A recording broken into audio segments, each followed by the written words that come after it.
ఓసారి చూసిపోదామని వచ్చాను. ఈ కానుక స్వీకరించండి. ఏమిటిది?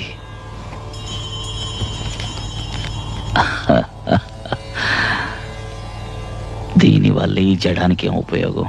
సర్వం తెలిసిన మీకు నేను చెప్పాలా? ఈ లోకంలో ధనం లేకుండా జీవించడం కష్టం అండి. ధనం మూలం ఇదం జగత్తు కదా. ఇప్పుడు నీకేం కావాలి?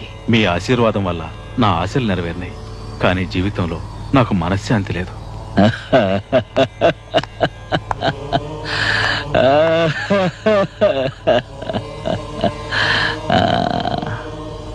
ధనమూలమిదం జగత్తని ఇందాకేగా అన్నావు.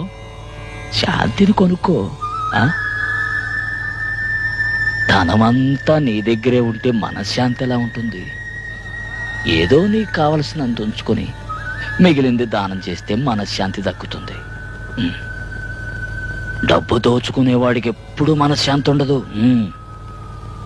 పుణ్యం దాచుకునేవాడికి ఎప్పుడూ తోడుగా ఉంటుంది.